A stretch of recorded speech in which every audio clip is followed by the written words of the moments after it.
श्रीशैलेशदया पात्रं धीभवत्यादिगुणाणवं यतीन्द्रपवनं वन्दे रम्येदमातरं मुनिं रम्येदमातृयोगीन्द्रपादरेखामयं सदा तदा यतात्मसत्तादिं रामानुजमुनिं भजे लक्ष्मीनाथसमारम्भं नाथयामुनमध्यमाम् अस्मदाचार्यपर्यन्तां वन्दे गुरुपरम्पराम्। श्रीमच्छठारियतिराजकृपावलम्बं सौम्योपयन्त्रिगगनाद्रिमुनीन्द्रभक्तं वेदान्तयुग्मविशदीकरणप्रवीणं रामानुजं यतिवरं गुरुमाश्रयामः। प्रह्लादनारदपराशरपुण्डरीक व्यासाम्बरीषशुकशौनकभीष्मदाल्भ्यान् रुक्माङ्गद अर्जुनवसिष्ठभीषणादीन पुण्यनिमान् परमभागवतान् नमामि। आज हम दान के विषय में भी सत्संग करने वाले हैं, ध्यानपूर्वक सुनिएगा। अपने न्यायपूर्वक उपार्जित धन का 10वां भाग भगवान की प्रसन्नता के लिए किसी सत्कर्म में लगाना चाहिए। स्कंद पुराण माँ के 12:32। जो मनुष्य अपने स्त्री पुत्र आदि पालनीय परिवार को दुखी करके दान देता है, उसका वह दान जीते हुए तथा मरने पर भी दुखदायी ही होता है। मनुस्मृति 11:10।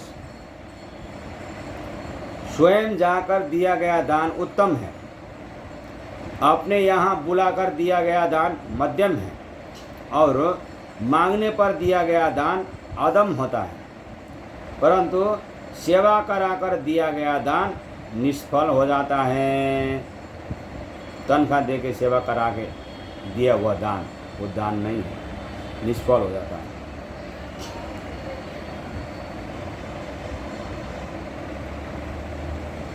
पराशर स्मृति 1:29।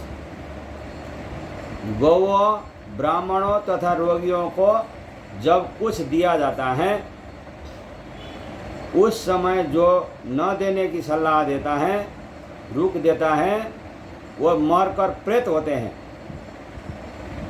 स्कंद पुराण प्रवास खंड 223:49। तिल, अक्षत, चावल, कुश और जल, इनको हाथ में लेकर दान देना चाहिए, अन्यथा उस दान पर दैत्य लोग अधिकार कर लेते हैं। पितरों को तिल के साथ तथा देवताओं को अक्षत के साथ दान देना चाहिए, परंतु जल और कुश का संबंध सर्वत्र रहना चाहिए। स्कंद पुराण माँ को 40:169-170।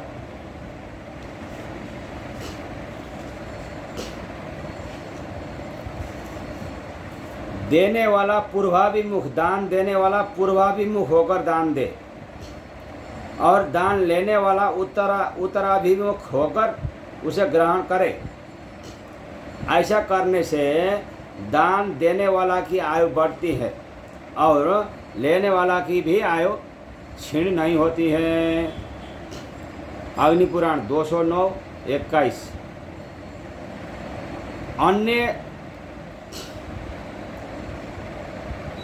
अन्न, जल, घोड़ा, गाय, वस्त्र, शैया, छत्र और आसन, इन 8 वस्तुओं का दान यमलोक के मार्ग के लिए उत्तम माना गया है।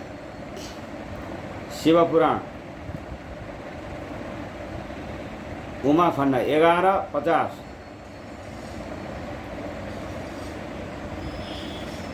गौ, घर, वस्त्र, शैया तथा कन्या, ये वस्तुएं अनेक मनुष्यों को नहीं देनी चाहिए, अर्थात एक वस्तु एक ही व्यक्ति को ही दान में देनी चाहिए।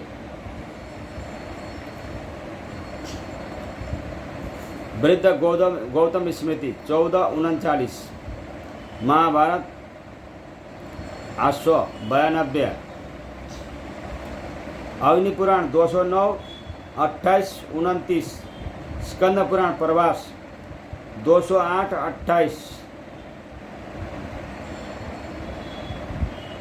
थके हुए व्यक्ति को आराम देना, रोगी को सेवा करना, देवता का पूजन करना, ब्राह्मणों के पैर धोना तथा जूठन साफ करना, यह कार्य गोदान के समान पुण्यप्रद होता है। स्कंद पुराण प्रवास खंड 208-28, याज्ञवल्क्य स्मृति 1-209।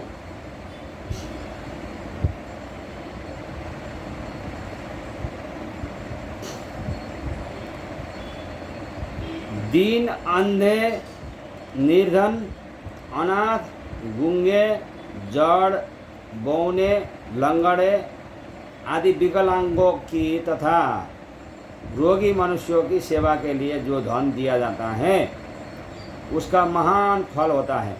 विष्णु धर्मोत्तर पुराण 3-330-31। जो ब्राह्मण विद्या और तप से हीन हो उसे दान नहीं लेना चाहिए। यदि वो लेता है तो दाता को तथा अपने को भी अधोगति में ले जाता है। याज्ञवल्क्य स्मृति 1-202, मनुस्मृति 4-190। मूर्ख, तप और विद्या से हीन ब्राह्मण यदि सुवर्ण, भूमि, घोड़ा, गौ, अन्न, वस्त्र, तिल और घी का दान लेता है तो वो काष्ठ के समान भस्म हो जाता है। दान में लिया हुआ सुवर्ण और अन्न उसकी आयु को, भूमि और गौ उसके शरीर को, घोड़ा उसके नेत्र को, वस्त्र उसकी त्वचा को, घी उसके तेज को और तिल उसकी संतान को नष्ट कर देता है। इसलिए मूर्ख ब्राह्मण किसी भी वस्तु का दान लेने से डरे, क्योंकि थोड़ा भी दान लेने से वह कीचड़ में फंसी गौ के समान दुख पाता है।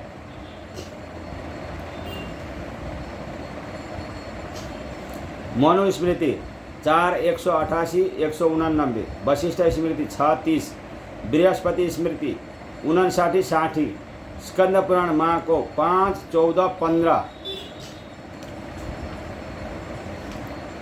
रात्रि में कोई दान नहीं करना चाहिए रात्रि के समय में, परंतु खलिहान, यज्ञ, विवाह, संक्रांति, चंद्र या सूर्य ग्रहण, पुत्र जन्म को अवसर, यज्ञ और मृतक कर्म में रात्रि में भी दान कर सकते हैं। अभय, दक्षिणा, विद्या, कन्या, दीपक, अन्न तथा आश्रय का भी रात्रि में दान कर सकते हैं। पराशर स्मृति 12-22-23, बृहत् पराशर स्मृति 10-280, विष्णु धर्मोत्तर पुराण 3-301-3। गौ, सुवर्ण, चांदी, रत्न, विद्या, तिल, कन्या, हाथी, घोड़ा, सैया, वस्त्र, भूमि, अन्न, दूध, छत्र तथा आवश्यक सामग्री सहित गृह, इन 16 वस्तुओं के दान को महादान कहते हैं। स्कंद पुराण प्रवास खंड 208-11-12।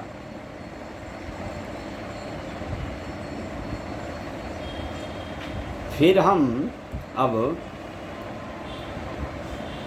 तीर्थ के विषय में क्या करे क्या न करे था ये भी जान लेते हैं।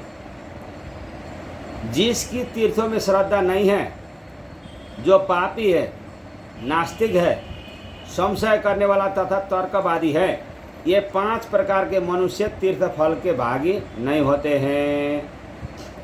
नारद पुराण उत्तरखंड 62-16-17, स्कंद पुराण वैष्णव कार्तिक 4-77। पैदल चलने की सामर्थ्य होने पर भी गोयान, बैलगाड़ी आदि पर तीर्थ में जाने से गोवध का पाप लगता है। अश्वयान घोड़े, टांगे आदि पर जाने से तीर्थ यात्रा निष्फल हो जाता है। नरयान जैसा कि पालकी, रिक्शा आदि पर जाने से तीर्थ का आधा फल मिलता है। पैदल चलकर जाने से चौगुने फल की प्राप्ति होती है। नारद पुराण उत्तरखंड 62-34। तीर्थ क्षेत्र में जाने पर मनुष्य को सदा स्नान, दान, जप आदि करना चाहिए, अन्यथा वह रोग, दरिद्रता, मूकता आदि दोषों का भागी होता है। विष्णु पुराण 12:5। अन्य जगह किया हुआ पाप तीर्थ में जाने से नष्ट हो जाता है, लेकिन तीर्थ में किया हुआ पाप वज्रलेप हो जाता है। पद्म पुराण सृष्टि खंड 34-230, स्कंद पुराण वैष्णव मार्गशीर्ष 17-17। इसीलिए तीर्थ में बहुत होशियारी रहना चाहिए। जब कोई अपने माता, पिता, भाई, सुहृद अथवा गुरु को फल मिलने के उद्देश्य से तीर्थ में स्नान करता है, तब उसे स्नान के फल का 12वां भाग प्राप्त हो जाता है।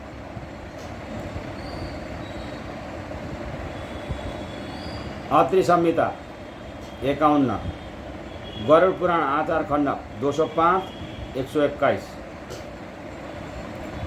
जो दूसरे के धन से तीर्थ यात्रा करते हैं उसे पुण्य का 16वां अंश प्राप्त होता है, तथा जो दूसरे कार्य के प्रसंग से तीर्थ में जाते हैं उसे उसका आधा फल प्राप्त होता है। नारद पुराण उत्तरखंड 62-37। इसी प्रकार उपवास के भी कुछ नियम हैं, ये भी जान लेते हैं हम लोग। अनेक बार जल पीने से, पान खाने से, दिन में सोने से और मैथुन करने से उपवास व्रत दूषित हो जाता है। अग्नि पुराण 175-9। जल, फल, मूल, दूध, हविष्य, घी, ब्राह्मण की इच्छा पूर्ति, गुरु का वचन तथा औषध, ये 8 व्रत के नाशक नहीं होते हैं।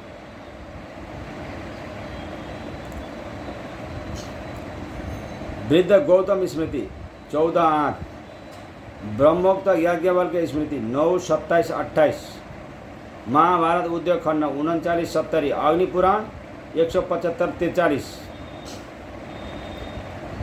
क्षेमा, सत्य, दया, दान, शौच, इंद्रिय संयम, देव पूजा, अग्निहोत्र, संतोष तथा चोरी न करना, ये 10 नियम संपूर्ण व्रतों में आवश्यक माने गए हैं। अग्नि पुराण 175-10-11। उपवास करने वाला मनुष्य को कांसे के बर्तन, मंसूर, चना, कोदो, साग, मधु, पराया अन्न तथा स्त्री संग का त्याग कर देना चाहिए। उसे फूल, अलंकार, सुंदर वस्त्र, सुगंध, दातुन आदि का भी त्याग कर देना चाहिए। अग्नि पुराण 175-6-8। अग्नि पुराण में उपवास के दिन शरीर में तेल लगाकर नहाना छोड़े, क्योंकि यह कुरूप बनाने वाला सौंदर्य का विनाशक है। मत्स्य पुराण 115-14। उपवास के दिन में लगड़ी की दातुन नहीं करनी चाहिए, अन्यथा नरक की प्राप्ति होती है। बादुल स्मृति 33। इस प्रकार से नियम होता है। आज के लिए इतना ही। जय श्रीमन नारायण।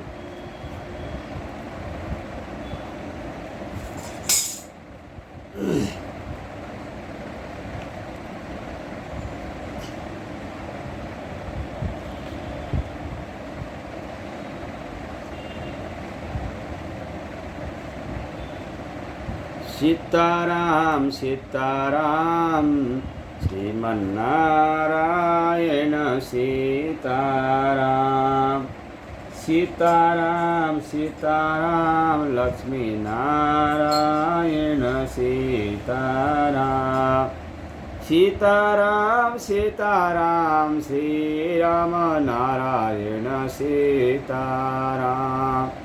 जय श्रीमन्नारायण।